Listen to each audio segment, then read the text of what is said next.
வெயிட்டுக்கு ஏத்த சீட்டு நீங்க வேணும்னு எதிர்பார்க்கறீங்கன்னா, எம்பில குறைச்சு வாங்கி இருந்திருக்கணும்ல. எம்பில மட்டும் ஏன் 10 சீட்டு வாங்கிக்கிறீங்க? உங்ககிட்ட இருக்கிறது ஒரு 30 கேண்டிடேட். அதிகபட்சம் ஒரு 35 பேர தேத்தலாம். பழைய ஆளுங்க எல்லாத்தையும் கலப்பலாமே தவிர, கேண்டிடேட்ஸும் அந்த அளவுக்கு இல்ல. காங்கிரஸ்க்கு ஒரு பெனிஃபிட்டா பார்க்கும்போது, டிவிகேக்கு ஒரு பெனிஃபிட்டா பார்க்கும்போது, டிவிகே காங்கிரஸ் தான் பெஸ்ட் நேச்சுரல் அலையன்ஸ் பார்ட்டியா இருக்கும். காங்கிரஸ் கூட்டணி கட்சி. இந்த பக்கம் வெஸ்ட் பெங்கால், இந்த பக்கம் திமுக, ஒரு 4-5 ஸ்டேட்ல மகாராஷ்டிரா, இங்க மாதிரி கேரளா, இந்த மாதிரி ஒரு 4-5 ஸ்டேட்ல கொஞ்சம் பவர்ஃபுல்லா இருக்கிறதால அந்த 100 தொகுதிக்குள்ள ரீச் ஆகி அவங்க ஏதோ காலை ஓட்டிட்டு இருக்காங்க. இல்லைன்னா அது கூட அவங்களுக்கு வாய்ப்பு இல்ல. ஈரோடு செங்கோட்டைன்னு இஸ் மோஸ்ட் பவர்ஃபுல் பர்சன் தான். அதை நிரூபிச்சு காட்டணும்ன்றது, எடப்பாடி மாதிரியான வீழ்த்தி காட்டணும்ன்றதுல இவங்க ரொம்ப ஸ்ட்ராங்கா இருக்காங்க. நேயர்களுக்கு வணக்கம். இன்றைய சிகே டாக் நிகழ்ச்சியில் பல்வேறு அரசியல் நிகழ்வு மற்றும் சமூக நிகழ்வு குறித்து சமூக ஆர்வலர் திரு சிகே அவர்களோடு பேச இருக்கிறோம். வாருங்கள் நிகழ்ச்சிக்குள் செல்லலாம். வணக்கம் சார். வணக்கம் தேவா. சார், ஒரு வழியா ஒரு வாரமா ஜார்ஜியால இருக்கீங்க. பயணம் எல்லாம் முடிஞ்சா சார்? முடிய வேண்டியதுக்கு இன்னும் 2 நாள் இருக்கு. பட் இந்த சிச்சுவேஷன் சரியில்லை ஃபிளைட். அதனால நாங்க ப்ரீபாயிண்ட் பண்ணிட்டு இருக்கேன். இன்னைக்கு கிளம்பிடலான்னு இருக்கேன். கிளம்பிடுவோம். இன்னைக்கு ஃபிளைட் கிடைச்சிருக்கு வேற ரூட்ல. பார்ப்போம். ஈரான் இஸ்ரேல் போறதுனால எவ்வளவு பிரச்சனை இருக்கு பாத்தீங்களா கடைசியில. நிறைய பேருக்குமே அந்த டிராவல் பண்றவங்களுக்கு ப்ராப்ளம். பட் அது நம்ம சொல்ல முடியாதுல்ல. நம்மளதான் பார்த்துட்டா அவங்க டிசிஷன் எடுக்க முடியும். அவங்க டிசிஷன் எடுத்துப்பாங்க. நம்ம வேலை பார்க்கணும். ஓகே, நம்ம ஊர்ல நடக்கிற பிரச்சனையை பத்தி பேசுவோம். கடைசியில காங்கிரஸ் மறுபடியும் இந்த தேர்தலிலேயே அவங்களுக்கு 25 சீட்டு தான் ஒதுக்க போறதா திமுக தரப்புல இருந்து சொல்லப்பட்டிருக்கு. ஆனா இதை இந்த வாட்டி கிரீஷ் சோடங்கர் என்ன சொல்லியிருக்காருன்னா, போன எலெக்ஷன்ல 25 தான் கொடுத்தீங்க, அதை நான் ஏதோ சாக்ரிஃபைஸ் பண்ணணும், திமுக ஜெயிக்கணும்ன்ற நிர்பந்தம் வச்சு நாங்க சாக்ரிஃபைஸ் பண்ணிட்டோம், ஆனா இந்த வாட்டி அது பண்ணுவோமான்றது டவுட் தான் அப்படின்ற மாதிரி சொல்லியிருக்காரு சார். பண்ண வாய்ப்பு இருக்கா? சரி, பண்ண முடியுதா பண்ண முடியலையான்றது ரெண்டாவதுப்பா. அவங்களுடைய இப்ப அவங்க என்ன எக்ஸ்பெக்ட் பண்றாங்க? 35 சீட்ஸா? அப்படின்னா அப்படின்னா எம்பில அப்ப 5 சீட்ல 6 சீட்டு தானே கொடுத்துருக்கணும். சரி, உங்க வெயிட்டுக்கு ஏத்த சீட்டு நீங்க வேணும்னு எதிர்பார்க்கறீங்கன்னா, எம்பில குறைச்சு வாங்கி இருந்திருக்கணும்ல. எம்பில மட்டும் ஏன் 10 சீட்டு வாங்கிக்கிறீங்க? சரி, 10னா கிட்டத்தட்ட 60 சீட். 60 சீட்டுக்கு நீங்க முதல்ல கெப்பாசிட்டியா? உங்ககிட்ட முதல்ல கேண்டிடேட் இருக்காங்களா? உங்ககிட்ட இருக்கிறது ஒரு 30 கேண்டிடேட். அதிகபட்சம் ஒரு 35 பேர தேத்தலாம். பழைய ஆளுங்க எல்லாத்தையும் கலப்பலாமே தவிர, கேண்டிடேட்ஸும் அந்த அளவுக்கு இல்ல. சரி, கேட்கிறோன்றதுக்காக கேட்கறது சரி, நான் இது Congress favour, DMK favour, TVK ஃபேவருன்னு சொல்ல. ஒரு காமனான ஒரு பெர்சனா யார் எது எதை எடுத்துக்கிட்டாலும் அதுக்கு நம்ம ஓகே சொல்லிக்க முடியுமா? இதுதான் நான். ஆனா காங்கிரஸ்க்கு ஒரு பெனிஃபிட்டா பார்க்கும்போது, டிவிகேக்கு ஒரு பெனிஃபிட்டா பார்க்கும்போது, டிவிகே காங்கிரஸ் தான் பெஸ்ட் நேச்சுரல் அலையன்ஸ் பார்ட்டியா இருக்கும். டிஎம்கேக்கு அடுத்து ஏடிஎம்கே காங்கிரஸ் தான் நேச்சுரல் அலையன்ஸ் சொல்லுவாங்க ஜென்ரலா. அதுக்கப்புறம் இப்ப நேச்சுரல் அலையன்ஸ்ன்றது டிவிகே அண்ட் காங்கிரஸா போகும். நம்ம அதை மென்ஷன் பண்றதுன்றது டிஃப்ரெண்ட். பட் இங்க காங்கிரஸ் எடுக்கிற கால், நம்ம டிவிகேக்கே போனா கூட 50 சீட் மேல கொடுக்காதீங்கன்றதுதான் நம்ம கால். கொடுக்கறதுக்கெல்லாம் 60 சீட்டுக்கெல்லாம் வர்த்து இல்லையா அப்படின்றதெல்லாம் அவங்க எடுத்துக்க வேண்டியது தமிழ்நாட்டுல சீட்டு கொடுத்தாலும் 50 தாண்ட கூடாதுன்றது ரியாலிட்டி. நம்ம சொல்றதே 50 இந்த இது what is that maximum highest 50 சீட்டு நம்ம சொல்றோம். ஓகேவா? அத அதுக்கு மேல நம்ம குடுக்கறது வர்த் இல்லைன்னு. திமுகல அவங்க 28, 30 சீட்டுக்கு மேல குடுக்கறதுன்றது அவங்களுக்கே. ஆனா இப்ப இந்த தடவை இவ்வளவு கொடுத்தாங்கன்னா எம்பில இவங்க குறைச்சுதான் கொடுப்பாங்க. சார், நான் நினைக்கிறேன் பார்லிமெண்ட்லயே அவங்களுக்கு 10 கொடுத்துருக்கிறது கரெக்டான நம்பரான்னு கேக்குறேன். இல்ல குறைச்சுதான் கொடுத்துருக்கணும். அதுதான் சொல்றேன்பா. நீ வேல்யூ இப்ப அவங்க கேக்குறாங்க 35 சீட்டு கேக்குறாங்கன்னு வச்சுக்கோ தேவா. 35 சீட்டு 36 சீட்னா 6 பார்லிமெண்ட். நீ ஏன் 10 தொகுதி வாங்குறீங்க? டெல்லி எலெக்ஷன்றதுனால கூட இருக்கலாம். ஓகே, நேஷனல் எலெக்ஷன் கொடுக்குறோம். அப்ப இது சட்டசபை எலெக்ஷன்ல அப்ப இவங்களுக்கு ஆமா. நீ எத்திக்கலா கேட்டீங்கன்னா, ஒரு அலையன்ஸ் பார்ட்டிக்குள்ள இருந்து இவங்க பண்றதுல எத்திக்கலானா இட்ஸ் நாட் எத்திக்கல். ஓகேவா? அதே மாதிரி அவங்க கட்சி வளர்ச்சிக்கு அவங்க பாடுபடுறாங்கன்னா ஓகே, அதுக்கு ஒரு ரீசனபிள் திங்ஸ் இருக்கணும். நீ இங்க 35 வாங்கிக்கோ, எம்பில 5 வாங்கிக்கோ, இல்ல 6 வாங்கிக்கோ. திமுக ஒரு 5 சீட்டு சேர்த்து வாங்கி ஜெயிச்சிருக்கோம்ல. சரி, ரியாலிட்டி அதுதான். நம்ம நார்த்ல அப்ப நடக்க போற எலெக்ஷன்லாம் நான் கவனிப்பேன். என்னதான் காங்கிரஸ்ல இவ்வளவு பிரச்சனை, இவ்வளவு பெரிய கட்சியா இருந்துச்சு, இவ்வளவு பெரிய சக்சஸ்ஃபுல்லான பார்ட்டியா இருந்துச்சு, இது எல்லா இடத்துலயும் அடி வாங்குறாங்கன்னு பார்த்தா கடைசியில இங்க இவங்க பண்றத இப்போ கவனிச்சாதான் புரியுது நார்த்ல இவங்க அடி வாங்குறது ஏன்ட்டு. சரி இவங்க இது ஒரு பிரச்சனை. இதுக்கப்புறம் இவங்கள்து வந்து இந்த மாரி ஒரு அலையன்ஸ் பார்ட்டில ஒரு பண்ற பிரச்சனை ஒண்ணு. இது போதாது இவங்க கட்சியிலேயே எவனாவது ஒருத்தன் பெருசா வளர்ந்துட்டா அவன அடிச்சு வேற ஓரம் கட்டிடுவாய்ங்க. ஆமா. அவன் இண்டிவிஜுவலா வந்துரக்கூடாதுன்னு சொல்லி. அது வேற ஒரு பெரிய பிரச்சனை. இந்த பிரச்சனையெல்லாம் தாண்டி காங்கிரஸ் வளரணும்னா வளரவே வளராது. காங்கிரஸ் கூட்டணி கட்சி. இந்த பக்கம் வெஸ்ட் பெங்கால், இந்த பக்கம் திமுக, ஒரு 4, 5 ஸ்டேட்ல மகாராஷ்டிரா, இங்க மாரி கேரளா, இந்த மாரி ஒரு 4, 5 ஸ்டேட்ல கொஞ்சம் பவர்ஃபுல்லா இருக்கிறதுனால அந்த 100 தொகுதிக்குள்ள ரீச் ஆகி அவங்க ஏதோ காலம் ஓட்டிட்டு ஆமா. இருக்காய்ங்க. ஆமா. இல்லன்னா அது கூட அவங்களுக்கு வாய்ப்பு இல்ல. சரி சார். காலகாலமா ரெபரேலில யுபிய கையில வச்சிருந்தாய்ங்க. இது இப்ப ஆட்சி போய் 10 வருஷம் ஆயிப்போச்சு. என்ன பண்ண முடிஞ்சது? ஒண்ணும் பண்ண முடியல. அவ்வளவுதான். அந்த இடத்துல காங்கிரஸோட ஸ்ட்ராங் ஹோல்டா இருக்க பல ஸ்டேட்ல இருந்து விட்டுட்டாங்களே சார் அத. நீ அது அது அதாவது அதான் சொல்றேன். ஒய்எஸ்ஆர் தான் கூட பிரேக் பண்ணது. நான் இப்ப ஆந்திராலாம் வந்து பிரேக் ஆச்சு, அ உடைஞ்சது இதெல்லாம் நடந்ததெல்லாம் விட்டுறலாம். ஊபில இண்டிவிஜுவலா நீ தானே மெஜாரிட்டி. அங்க போய் தான் ஃபேமிலி அங்க தானே போய் நிக்கும். ரெபரல் தொகுதியில தானே ரேபரேலி, ஆமா, அமேதி. ரெபரேலு, அமிர்த் இது எல்லாமே தான் நிப்பாங்க. ஓகேவா? அவிங்களே பயந்து இந்த பக்கம் கேரளா பக்கம் வந்துட்டாங்க. வயநாடு வந்துட்டாங்க. அவ்வளோ ஸ்ட்ராங்கா இருந்த யூபிய 10 வருஷத்துல காலி ஆயிட்டீங்க. சோ, மொத்தமா. அ அ அவங்களுக்குள்ள இருக்க பிரச்சனை தான். நம்ம ஒண்ணு விட்டு குடுத்து போணும். கரண்ட் சினரியோ இப்ப நம்ம என்ன சொல்றோம் இப்போ ஃபோன்ல வந்து ஒரு அப்டேஷன்ஸ் இருக்குன்னா, அந்த அப்டேஷன்ஸ பண்ணிக்க நம்ம அடாப்ட் பண்ணிக்கலன்னா, நம்ம குரோத் இல்லன்றது தான் ஆமா. கன்டென்ட். கரெக்ட். நோக்கியாக்காரன் போனான். அந்த மாரி தான் காங்கிரஸ்காரனும் காணாம போறான். ரியாலிட்டி. இன்னைக்கு இருக்கிற கலைஞருக்கும், இன்னைக்கு இருக்கிற எக்கனாமிக்கும், இன்னைக்கு இருக்கிற வளர்ச்சிக்கு ஏத்த மாரி செயல் திட்டங்கள் இருக்கணும். கூட்டிக்கணும். கட்சிக்காரங்களையும் அதுக்கேத்த மாரி பண்ணிக்கணும். சரி. இப்ப காங்கிரஸ் ரேவந்த் ரெட்டி டெவலப் பண்ணாரு. இன்னி வரைக்கும் அவருக்கு வந்து குடுக்க முடியலையே. கரெக்ட். ம். இந்த மாரி நெறைய பிரச்சனை அவங்களுக்குள்ள இருக்கு. இல்ல சார், காங்கிரஸ்ல ஏதோ ஒரு பிரச்சனை போயிட்டு இருக்கிற நேரத்துல செங்கோட்டையன் நேத்து ஒரு விஷயம் சொல்லியிருக்காரு சார் தாவேக்கால. என்னன்னா, ம். 8 தொகுதிய ஷூர் ஷாட்டா நான் வின் பண்ணி குடுக்குறேன் அப்படின்னு ஒரு விஷயத்த சொல்லியிருக்காரு. எங்கன்னா அவரோட மாவட்டம் ஈரோட்ல. அவருக்கு இந்த பொறுப்பா இந்த மாவட்டத்த குடுத்தா கண்டிப்பா அவரால ஜெயிக்க வைக்க முடியும்னு நினைக்கிறீங்க? நம்ம ஏற்கனவே பேசியிருக்கோம்ல தேவா. 30 தொகுதி வரைக்கும் இன்சார்ஜ் குடுக்கறதுக்கு ஒர்த்தான பெர்சனு. அவர் ஆனா சுருக்கி அவர் 8க்குள்ள கான்சன்ட்ரேட் பண்றாருன்னா, இதுவும் அவர் எக்ஸ்பீரியன்ஸ காட்டுதுன்னு நெனைக்கிறேன். இந்த 8 கரெக்ட்டா ஃபோக்கஸ் பண்ணி ஜெயிச்சு காட்டிடணும் அப்படின்னு அவர் நெனைக்கிறத தான் நான் நெனைக்கிறேன். சோ அது ஒரு விதத்துல நல்லது தான். இப்ப இதுவா பார்க்கும்போது, அந்த ஷோர்ட்டா வின்னிங்க்கு அது எந்த அளவுக்கு கள நிலவரம் இருக்குன்றத நம்ம ஃபீல்ட்ல பார்த்தா தான் தெரியும். நமக்கு இன்னும் அந்த டேட்டா எந்த டேட்டாவும் நம்ம கையில வரல. அவர் வின்னுக்கு ஒரு பெனிஃபிட் இருக்கா? இருக்கு. Shot winning. மீதி இருக்க 7 வந்து நம்ம ரிப்போர்ட் எப்படி இருக்குன்னு பார்த்துட்டு நம்ம அத பத்தி பேசலாம். பட் அ ஈரோடு, செங்கோட்டையனு இஸ் மோஸ்ட் பவர்ஃபுல் பெர்சன் தான். அத நிரூபிச்சு காட்டணுன்றது எடப்பாடி மாரியான வீழ்த்தி காட்டணுன்றதுல இவங்க ரொம்ப ஸ்ட்ராங்கா இருக்காய்ங்க. எடப்பாடி இப்ப பயப்படாரு. ஆமா. நம்ம பாண்டியண்ணன் சொல்ற மாரி தான். அவர் அடிச்சவரெல்லாம் டான் இல்லடா. என்னமோ எட்டு சொல்லுவனாரு. பேர அடிச்சு டான் யா இதான் 8 பேர ஏதோ அடிச்சு 4 டான் பேர ஆகல. அடிச்சு டான் ஆனவர் இல்லடா. அடிச்சாரு 8 பேருமே 8 டான்ன்ற பேரும் மாரி, டான். அந்த டான்லாம் ஒண்ணு சேர்ந்தா என்ன ஆகும்ன்றத இவங்க இந்த தடவ காட்டுவாய்ங்கன்னு நெனைக்கிறேன். திரு த திரு சசிகலா கூட ஒரு இன்டர்வியூ குடுத்திருக்காங்கன்னு நெனைக்கிறேன். நேத்து ஒரு எக்ஸ்க்ளூசிவ் கேள்விக்கு என்ன பதில்ல. தந்தி தொலைக்காட்சியில. ரொம்ப நிதானமா அந்த அரசியல்ல பொறுமை எவ்வளோ முக்கியம். நான் எதனால கடந்து வந்தேன். நெறைய விஷயங்கள் இருக்கு. அவங்க அந்த இன்டர்வியூல ஃபுல்லா பார்த்தீங்கன்னா, எங்கேயுமே டிவிகேவ விட்டு குடுக்கல. ஐ மீன் அகைன்ஸ்ட் ஆன அரசியல் பண்ணணும். வார்த்தைகள் விடல. ரொம்ப அழகா பாலிஷ்டா பேசியிருக்காங்க. இவங்க நோண்டி நோண்டி கேட்டாங்க டிவிகே பத்தி என்ன ஏதுன்னு. அதுக்கான ரியாக்ஷனே இல்ல. ஓகே. சோ இதுலருந்து நம்ம என்ன புரிஞ்சுக்கலாம் சார்? சசிகலா அவங்க வந்து ஒரு சாஃப்ட் கார்னர் நம்ம நம் தாவே வச்சிருக்கிறத. டிவிகே உடனே நம்ம ஏற்கனவே சொன்னது தான். ஏற்கனவே சொன்னதுதான். ம். அது நடக்க தான் வாய்ப்பு ந இருக்குன்றீங்க. வாய்ப்பு. இந்த காங்கிரஸ்காரன் கூட என்னைக்கோ போயிருக்கணும். இந்த இன்னும் டைம் இருக்கு. விவாகரத்து மேட்ரு கொஞ்சம் அப்படியே போட்டு ஆற விட்டு அந்த நேரத்துல பேச்சுவார்த்தைக்கு அவங்க கரெக்டான கோல் அதான். பேச்சுவார்த்தைக்கு வர நேரத்துல இதெல்லாம் விட்டா தான் இவங்களுக்கு லிவரேஜ் கிடைக்கும்ன்றத அத பண்ணியிருக்காங்க. அதையும் மிஸ் ஆயிடுச்சுன்னா அடுத்த மேட்டர் போ வேண்டியது தான் அவங்க. இதுதான். இன்னொரு விஷயமும் செங்கோட்டையன் சொல்லியிருக்காரு சார். என்னன்னா, யார் தான் நீங்க வந்து பேப்பர் வச்சு படிக்கிறேன். அந்த பேப்பர் வச்சு படிக்கிறன்றத ஒரு பெரிய அரசியலாக்கிக்கிட்டு சார். தப்பு இல்லன்னு தான் என்னோட பர்சனல் ஒப்பீனியன். விஜய் பேப்பர பார்த்து படிக்கிறது, ஸ்டாலின் பேப்பர் பார்த்து இது என்னதான் உங்களுக்கு சுருக்கமா சொல்லுங்க சார் இத பத்தி. சரி இல்ல பேப்பர் படிச்சேன்னா எதுக்கு பேப்பர்ன்றது முதல்ல புரிஞ்சுக்கணும்பா.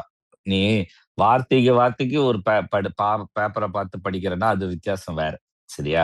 உனக்கு வந்து பாயிண்ட்ஸ் இருக்கு. இப்போ நம்ம ஒரு இன்டர்வியூ எடுக்க போறோம், பேச போறோம்னா, என்னென்ன கேள்விகள் கேட்கணும்ன்றது ஒரு ஒரு பிரிப்பரேஷன் எழுதி இருக்கும். வச்சுக்கணும். அதுக்கப்புறம் துணை கேள்வின்னு ஒண்ணு வரும். நீ பதிலுக்கு ஒரு துணை கேள்வி போறது, உன்ன மாரி திறமையான ஆங்கருங்க பண்ற வேலை. ஓகேவா? பட் ம் ம பொதுவா நீ பார்த்தன்னா, நம்ம பிரிப்பரேஷனுக்கு ஒரு பாயிண்ட்ஸ் தேவைப்படுது. ஐய்யயோ! இத மறந்துட்டோமே! இத பேசாம வந்துட்டோமேன்றது ஒண்ணு இருக்க முடியாது. நம்ப நம்ப ஒரு அவங்க ஒரு மாஸ்க்கு முன்னாடி நிக்கிறாங்க. ஒரு திடீர்னு எமோஷன் ஆவறதுக்கு சான்சஸ் இருக்கு. பிரஷர் ஏறுறதுக்கு சான்சஸ் அந்த டைம்ல டென்ஷன் ஆக சான்சஸ் இருக்கு. திடீர்னு யாராவது மைக் அடிச்சு விழுறாங்கன்னு வச்சுக்கோ, ஒரு பேச்சுக்கு ஏதாவது தள்ளுறாங்க, தள்ளுமுள் ஆகுதா, அதனால டைவர்ட் ஆக சான்சஸ் இருக்கு. இது எல்லாத்துக்குமே பேப்பர்ல ஒரு விஷயம் இருந்தா டக்குனு எங்க விட்டோமோ அந்த பாயிண்ட்ல இருந்து அடுத்த பாயிண்ட்க்கு போறதுக்கு ஈஸியா இருக்கும். ஆமா. இவங்க 2 பேர் இப்படி சொல்றாங்கன்னா, திரு ஜெயலலிதா அவர்களுக்கு கூட அந்த கேரவன் கான்செப்ட்ல லிஃப்ட்ல இருக்கும்போது கூட அப்படிதான் வச்சிருப்பாங்க. ஆமா. அவங்கள பெரிய பெரிய ஃபாண்ட்ல ஒரு பாயிண்ட் வச்சிருப்பாங்க. ஒரு கார்டு முடிச்சுன்னா அப்படியே திருப்பி கீழ குடுப்பாங்க. அடுத்த பாயிண்ட் பேசுவாங்க. ஆமா. கீழ ஒரு எஸ் கார்டு வாங்கிட்டே இருப்பாரு. அப்படி பார்த்தா, அப்போ ஜெயலலிதா வந்து இன்டெலிஜென்ட் இல்லையா? நீ அதுதான் அவங்களுக்கு அவங்களுக்கு இருக்கிற நாலேட்ஜ்க்கு, மெமரி பவருக்கு ஆன் தி ஃப்ளோர்ல எவ்ளோ விஷயத்த வேணா அப்படியே பேசிட்டு போற அளவுக்கான கெப்பாசிட்டி. Capable person. பட் அவங்களே விஷயத்த எழுதியிருக்கிறாங்கன்னா, அந்த ஏரியாக்கு போம்போது, அங்க இருக்கிற உள்ளூர் பிரச்சனையையோ, முக்கியமான பிரச்சனைய ஹைலைட் பண்ணாம போயிடக்கூடாது. அதுக்காக எழுதி வச்சு படிக்கிறது தான். நான் இத வந்து திரு ஸ்டாலின் அவருக்கும் நான் நான் குறையா சொல்லல. விஜய் அவருக்கும் சொல்ல எந்த கட்சி தலைவர்கள் வந்து அத எடுத்தாலும் நம்ம அத குறையா எடுத்துக்க கூடாதுன்னு தான் என்னுடைய இது. ஏன்னா, இன்னைக்கு வெறும் அந்த பேப்பர பார்த்து படிக்கிறான்ற ஒரு விஷயத்த வச்சே இவங்களுக்கு வந்து அரசியலுக்கே தகுதி இல்லன்ற மாரியே பேச ஆரம்பிக்கிறாங்க சார். அதுதான் இத கேட்க சே வேண்டியதா இருக்கு. சே அது சொல்றவங்கலாம் இப்ப எக்ஸாம்பிள் தான். இப்ப நம்ம உள்ளூர்ல ஈரான்ல நடக்கிறதுக்கு நம்ம ஆளுங்க போராட்டம் நடத்துவான். நம்ம ஊர்ல நடந்த வேங்க வயலுக்கு எவனாவது போராட்டம் பண்ணானான்னா இன்னும் தெரியல. நான் யாரு சொல்றேன்றத அவங்கவங்க எடுத்துக்கிட்டோம். பட் அதுதான் உள்ளூர் அரசியல முதல்ல உள்ளூர்ல முயல் புடிக்கலையாம், வெளியூர்ல போய் எதையோ புடிச்சானான்ற கதை மாரி தான். இவிங்க அட்டென்ஷனு இங்க இருக்க சிறுபான்மையர் ஓட்ட கவர் பண்றதுக்கு சில பாலிடிக்ஸ் வேலைய இங்க பண்ணிட்டு இருக்காய்ங்க. ரியாலிட்டியா உண்மையா ஹானஸ்ட்டா இவங்க பண்றாங்கன்னா அதுவும் கிடையாது. அட்லீஸ்ட் அவங்களுக்காவது இவங்க நியாயமா இருப்பாங்களான்னா அதுவும் கிடையாதுதான் என்னுடைய ஒப்பீனியன். ஏன்னா ஒரு இந்த ஒரு ஒரு ஒரு ப்ராப்ளத்த தனக்கு சாதகமா பயன்படுத்திக்கணும்னு நினைக்கிறவன் என்னைக்குமே யாருக்குமே எத்திக்கலா இருக்க மாட்டாங்கன்றது தான் நான் நான் நினைக்கிறேன். நீங்க அதுல பார்த்தீங்கன்னா, அங்க போராட்ட தலைவர்கள் பல பேர் வந்து இந்த தூய்மை பணியாளர்கள் பிரச்சனை, அப்புறம் ஆசிரியர்கள் பிரச்சனை, இன்னும் பல பேரோட பிரச்சனைக்கு வாயே தொறக்காதவங்க தான். வரல எங்கேயோ யாரோ போன பிரச்சனை. அது அது உள்ளூர் அந்த சார் நாட்டிலேயே அதுக்காக நாம வந்து இந்த போராட்டத்த நம்ம குறைச்சு மதிப்பிடல. அதையும் நம்ம தெளிவுபடுத்திக்கணும். இல்ல. இது குறைச்சு மதிப்பிடுறது இல்லல்ல. இந்த போராட்டம் நமக்கு தேவையான்றது ஒண்ணு இருக்கு. இன்னைக்கு கூட அமித்ஷா வந்து அறிக்கை விட்டிருக்காரு. உள்ளூர்ல அங்கங்க இந்த மாரி இரு பிரிவினருக்கான போராட்டமாக நடக்குது. இது என்ன பிரச்சனைனா ஒருத்தர் சப்போர்ட், ஒருத்தர் அகைன்ஸ்ட். சரியா? பட் நான் என்ன கேட்கிறேன், முதல்ல உன் பாக்கெட்ட நிரப்பு. நீ உன் பிரச்சனைய தீரு. அடுத்த பிரச்சனைக்கு அப்புறம் வா. இதுதான் ரியாலிட்டி. இப்போ நான் என் வீட்ல நான் சந்தோஷமா வச்சிருந்தா, வெளிய இருக்க பிரச்சனைய என்னால ஹேண்டில் பண்ண முடியும். கண்டிப்பா. என் வீட்லயே நான் 1000 பிரச்சனை வச்சு வெளிய இருக்கிற பிரச்சனைகள நான் ஹேண்டில் பண்ணா, நான் என்ன சரியா இருக்கும் எனக்கு புரியல. ஆனா இருக்கிற பிரச்சனை இது வேற மாரி கேஸா இருக்கு சார். உள்ள என்ன வேணா பிரச்சனை நடக்கட்டும். நான் வெளியூர் பிரச்சனைய நான் பார்த்துக்கிறேன் அப்படின்ற மாரி இருக்கு. தான் இருப்ப காண்பிச்சுக்கிறது இதெல்லாம். ஆமா. புரியுதா? நாங்களும் இருக்கிறோம். எங்களுக்கு சீட்டு வேணும். 10 சீட்டு வேணும், 5 சீட்டு வேணும். எனக்கு ஒரு சீட்டு வேணும். வாங்குனவன் எல்லாம் இருக்கிறான். வாங்க போறவன்லாம் அங்க இருக்கிறான். இவ்வளவுதான் கன்டென்ட். ஆ. எனக்கு புரியல. முக்கோலத்தர் புலிப்படைன்னு கருணாஸ்துன்னு நெனைக்கிறேன். ஆமா. அவரு எந்த ஜாதிக்கான கட்சியா தான் அவர் பேரே வச்சிருக்கிறாரு. அவருக்கும், ஈரானுக்கும் என்ன பஞ்சாயத்துன்னே எனக்கு தெரியல. இவங்களெல்லாம் தனியா கூப்பிட்டு உட்கார வச்சு, அங்க என்ன நடந்ததுன்னு தனியா இன்டர்வியூ எடுத்தா இவங்களால கரெக்ட்டா சொல்ல முடியுமான்னு கூட எனக்கு தெரியல. ரியாலிட்டியா நான் சொல்றேன். விஷயமே தெரியாம சே பண்ணிட்டு இருக்காங்கன்றீங்களா? கரெக்ட். எப்பா நானே ஒரு வாரமா இது இந்த நடந்ததுலருந்து ஸ்டடி பார்க்கிறேன். எது சரி, எது தப்புன்னு ஒரு கால் நம்மளே எடுக்க முடியல. ஏன்னா 47 வருஷமா ஒரு பிரச்சனைய ஹேண்டில் பண்ணவங்கன்னு இருக்காங்க. உள்ளூர் மக்கள்லாம் கொண்டாடுறான்னு ஒண்ணு வருது. ஒரு சில மக்கள் இல்ல. அவருக்கு ஆதரவா இருக்கான்னு இருக்கு. இதுல ஒரு லாஜிக்கா வெளியில இருக்க கண்ட்ரி வந்து அட்டாக் பண்றது தப்பு. அது நமக்கு தப்பா படுது. அவன் உள்ளூர் பிரச்சனை. உள்ளூர்ல இருக்கவன் யார் வேணா வரட்டும் போட்டும்ன்றது தான் நம்ம பார்ப்போம். ஆனா வெளியில இருக்கவன் வந்து அட்டாக் பண்றது நெகட்டிவா தோணுது. இவ்வளோத்தையும் யோசிச்சு நம்ம எந்த ஸ்டாண்ட் எடுக்கிறதுன்றதோ, இல்ல எது கரெக்ட்ன்றதுக்குள்ள நம்ம வர்றதுக்கு ரொம்ப கஷ்டமா இருக்கு. கரெக்ட். இவிங்க வந்து நம்ம யோசிக்கிறதுனால தான் கஷ்டமா இருக்குது போல. சில பேர் மேல நம்ம யோசிக்காமன்னா, கொடுத்தான் போகல அடிச்சுட்டு நம்ம எங்க வேணா போலாம் போல இருக்கு. மேபி யார் அவங்க பக்கம் இப்படி வேணா கூட போயிட்டு யோசிச்சிருக்கலாமோ? ஒருவேளை இவ்வளவு பெரிய போராட்டம் நடக்கிறதுனால கச்சா எண்ணெய் விலை உயர்ந்து, நாளைக்கு இங்கே பெட்ரோல் விலை உயர்ந்துருச்சு. அவ்வளவு யோசிப்பாங்கன்னு நினைக்கிறீங்களா? எப்பா நீ அது ஏறின உடனே மோடி அடிப்பாங்கப்பா நம்ம ஆளுங்க. இந்த போராட்டத்துக்கும் இதுக்கும் பிரச்சனைன்றதெல்லாம் வரப்போறது இல்ல. சரி இங்க வந்து எந்த பாயிண்ட்லயுமே இவங்களுக்கு ஆப்போனன்ட்டுக்கு அடிக்கிறதுக்கு என்ன வழியோ அதான் இவங்க யோசிப்பாங்க. கரெக்ட். ஓகேவா? ஒரு அதுதான் விஷயம் ரியாலிட்டி. சார். இதுல ஒரு விஜய் வந்து பாராட்டலாம் சார். பெருசா எதுக்கெல்லாம் வந்து ஒரு ஆர்டிபிஷியலான அந்த பாலிடிக்ஸ்லாம் பண்றக்கூடிய ஆள் மாரி தெரியல சார் எனக்கு. நான் அதான் சொல்றேன். நீ ஏன் நம்ம நம்ம பிரஸ் ஆளுங்களே இப்ப மைக்கு நீட்டினாலே எல்லாத்துக்கும் பேட்டி குடுத்துடணும்னா என்ன அர்த்தம்? ம். ஒரு தலைவருக்கு என்ன பேசணும், எந்த இடத்துக்கு பேசணும்னு இருக்கு. எல்லாத்துக்கும் பேசுறதுக்கு எது தலைவரு? கரெக்ட். புரியுதா? இப்போ YouTubeல இருக்க ஒரு நம்மள மாரி ஆட்களே கூட, அன்னைக்கு என்ன கரண்ட் இருக்கோ, நம்ம என்ன நெனைக்கிறோமோ அதுதான் பேசுறோம். ரியாலிட்டி. புதுசா நம்ம வந்து இது பண்ணல. இப்படி இல்லன்னா நம்ம மக்கள யாராவது கமெண்ட் போட சொல்றோம். அந்த கேள்விக்கு பதிலா போறோம். ஆமா. நீங்க எனக்கு சம்மந்தம் இல்லாததுக்கெல்லாம் இப்ப நீ ஈரான பத்தி என்ன பேசுனா, நான் என்ன பேசணும்? என் YouTube சேனல்லயோ, நம்மளோட சீக்ரெட் டாக்ஸ்ல என்ன பேசணும்? சார் இது அதான் பேசுறதுனால சார் நான் நம்ம ஊரு சார். நம்மள ஃபாலோ பண்றது நம்ம ஊர் மக்களு. அதனால ஆமா. நம்ம ஊர் மக்களுக்கு என்ன லாபம் இருக்கு? என்ன நஷ்டம் இருக்கு? அது வந்து நமக்கு பர்சனலா என்னைக்கு வந்து ரொம்ப பாதிப்பை ஏற்படுத்துமோ, அன்னைக்கு தான் யாரா இருந்தாலும் பேசணும். அது வேற விஷயம் சார். நம்ம ரியாலிட்டிய சொல்லி பாதிப் தான ஆகணும். நமக்கு பாதிப்பு வர்றது இருக்கு. இருக்கு. இப்ப நமக்கு பாதிப்புன்னா என்னப்பா க்ரூட் ஆயில் பிரச்சனை வரும். ஆ அ அததான் சொல்ல வரேன். ஃபியூல் பிரச்சனை வரும். பட் இத இப்போ நல்லா இருந்ததுக்கோ காங்கிரஸும், திமுகவுமே நீ ஏன் ரஷ்யால போய் வாங்கணுன்றதுக்கும் பிரச்சனை பண்ணாங்க. ஓகேவா? இன்னைக்கு யுஎஸ் கூட அக்ரீமெண்ட் போட்டதுக்கும் காங்கிரஸ்ல போய் பார்லிமென்ட்ல பேசுறாரு. "நீ என்ன அடிமையா எழுதிட்டியா?" அப்படின்னு. டேய் அன்னைக்கு வாங்கும்போது நீங்க யுஎஸ் உடைய ரிலேஷன்ஷிப்பை கெடுக்குறீங்கன்னு பேசுனீங்க. இன்னைக்கு யுஎஸ் கிட்டீங்கன்னா அடிமையா போயிடுறீங்களான்றாய்ங்க. எதுக்கு எதிர்க்கட்சின்னா எல்லாத்தையும் அரசுக்கு ஆக்குவாங்க. ஆமா. புரியுதா? ம். அந்த அரசியல்ல தான் அவங்க பண்றாங்க. அது பகுத்து பிரிச்சு பார்க்க வேண்டியது வேலை நம்பளுது. மக்களாகிய நம்மளுடைய வேலை. அவங்க அரசியல் பண்றாங்க. அரசியலா பார்ப்போம். நமக்கு எது சரின்னு படுதோ அத நம்ம பண்ணுவோம். Okay sir. நம்ம இப்ப இதெல்லாம் ஒரு பக்கம் பிரச்சனை போயிட்டு இருக்க நேரத்துல ஏற்கனவே அந்த விவாகரத்து பிரச்சனை போயிட்டு இருந்துச்சுல்ல சார் விஜய் அந்த தரப்புல இருந்து. ஒருத்தர் வந்து ஏற்கனவே பிஜேபில இருந்திருக்காரு. அவரும் அவருடைய தந்தை வந்து ஒரு பெரிய ஆளு தான். பெரிய எம்பி ரேஞ்சுல ய இருக்காரு. ஓகேயா? அவர் பேர ந ந சொல்ல நம்ம பிரதர் திருச்சி சிவா ப்ரோ தானே? சொல்லுங்க. ஆமா. அவருதான். அ அவரு எதுக்கு சார் தேவையில்லாம ஒரு விஜய் அவர்கள் வந்து ஒரு நடிகை கூட இருந்தாரு. அது ஒரு ஹோட்டல்ல இருந்தாரு. எதுக்கு இத பத்திலாம் பேசணும்? கூச்சமா இல்லையா சரி சார்? சொல்றதுக்கு. இல்ல. அதுதான் ந என்னுடைய இது வந்து அவர் மேல ஒரு தனி மரியாதை இருக்கு. அவருடைய இன்டர்வியூல அந்த டைம்ல வர்றது சில விஷயங்கள் இருக்கு. அவர் பாதிக்கப்படும்போது தான் அவர் பேசுவாரு. ஓகேவா? அப்படிதான் முன்னாடி இருந்துச்சு. அவரு ஏதோ ஒரு பாதிப்பு எடுத்தது, அதுக்கேத்த மாரி பேசினாரு. பிஜேபில இருக்க பிரச்சனைகள் எல்லாம் பேசினாரு. அதெல்லாம் ஓகே. இன்னைக்கு அவர் யார் சார்புல பேசிட்டு இருக்காருன்னே தெரியல. அவரா வாயில அ வந்தது. ஆமா. இப்ப எக்ஸாம்பிள் இந்த இன்டர்வியூ வந்து திமுகவுடைய சார்பு மாரி இருக்கு. ஆமா. ஓகேவா? நான் என்னன்றேன், பர்சனல் விஷயத்த பேசுனேன்னா, இப்ப அவருடைய அப்பாவுடைய வரலாறு, இப்போ அதிமுகல அந்த எக்ஸ் எம்பி அந்த லேடி பேர் என்ன? சசிகலா குத்தம். ஆ சசிகலா புஷ்பா. அந்த லேடி பிரச்சனைலாம் இருக்கு. சரி அவங்களலாம் வச்சு தான் இங்க அரசியல்லாம் பண்ணியிருக்காய்ங்க அப்போ. சசிகலா அதிமுகல வரவிடாத மாரி. ஆனா அவங்களுடைய இதெல்லாம் நெறைய விஷயம் இருக்கு. அது பர்சனல் தானே. Sir correct. நம்ப வாழ்க்கையில நமக்கு என்ன இருக்கு, நம்ம சுத்தி என்ன நடக்குதுன்னு தானே பார்க்கணும். இப்போ அவங்கவங்க இதுல 1008 பேக்கேஜ் இருக்குது. அந்த பேக்கேஜ் நம்ம பார்க்கறதுக்கே நமக்கு டைம் இல்ல. நம்ம எல்லாருக்கும் சரி ஒரு பண்றதுக்கு அந்தரங்கம்னு வழி ஒண்ணு இல்ல. இருக்க தான் சார் செய்யும். எல்லாருக்கும் ஒரு ஆமா. அந்தரங்கம் இருக்க தான் செய்யுது. அதெல்லாம் எடுத்து அத பேசினா சரி பண் நாறி போயிரும் சார் எல்லாருக்கும். அத நம்மளால சரியும் பண்ண முடியல. சரி பண்றதுக்கு நம்ம நேரமும் இல்லாம போயின்னு இருக்கிறவங்க. நம்ம ஏன் இன்னொருத்தர் முதுகுல என்ன இருக்குன்றத பேசணும்? இல்ல ஒரு 10,000 ஆ பேர் எக்ஸ்ட்ரா பார்க்குறான்றதுக்காக மானத்த விட்டுலாம் பேசலாமா சார்? சரி. அதுதான் சொல்றேன். அது அது அவருக்குன்னு ஒரு ஆடியன்ஸ் இருக்கு. அந்த ஆடியன்ஸ அவங்க ஃபாலோ பண்றாங்கன்னு வச்சுக்கலாம். பட் நான் என்னுடைய பர்சனல் ஒப்பீனியன். அவர் எப்படி பேசணும்னு நான் சொல்றதுக்கு நான் ஆள் இல்ல. நான் இதுல ரொம்ப கிளியரா இருக்கேன். அவங்கவங்க ஒப்பீனியன் அவங்கவங்க தான் பேசிக்கணும். அந்த அந்த ஒப்பீனியன நான் கவுண்டர் சொல்லலாம். சரி, தப்புன்றது என் ஒப்பீனியனா நான் முடிச்சுக்கிறேன். அதுக்காக நம்ம அத இறங்கி அடிச்சு இது பண்ணவே கூடாது. இவரு என்ன அவ்வளவு பெரிய இதுவான்றதுக்கெல்லாம் இங்க லாஜிக் இல்ல. நம்ம சொல்றது இந்த மாரி தனிமனித தாக்குதல அவாய்ட் பண்ணிக்கோங்க.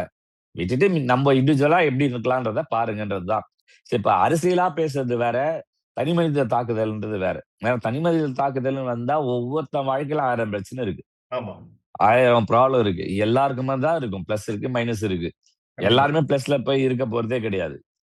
சோ அத நீ இண்டிவிஜுவலா எடுக்குறீங்கன்னா எப்படி அது நேர்கோட்டுல வரும்? அரசியல் பாருங்க.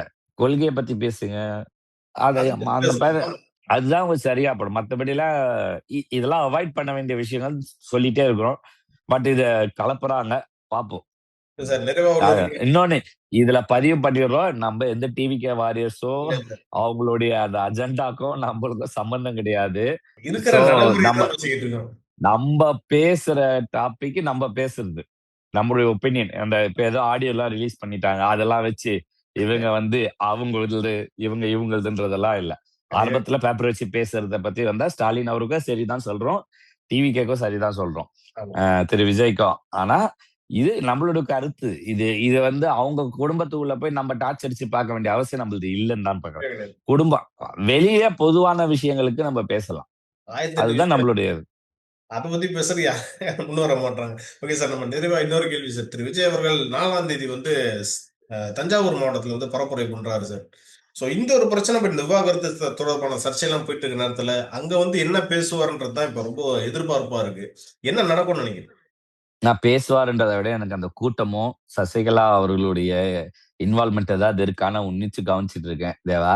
அது ஏதாவது இருந்தா அதனுடைய அப்டேஷன் நாளைக்கு, நாளான்னைக்கு நாளைக்கு உட்காரும்போது கூட பேசிடலாம். மேபி நாளைக்கு இந்தியா சென்னையில வந்துட்டு கூட நம்ம பேசுற மாதிரி இருக்கலாம். பட் தஞ்சாவூர்ன்றது அந்த பெல்ட்ன்றது சசிகலா அவங்களுடைய ஸ்ட்ராங்கான பெல்ட்ல ஒண்ணு. சோ அந்த ஏரியாக்குள்ள இப்ப விஜய் போறாரு.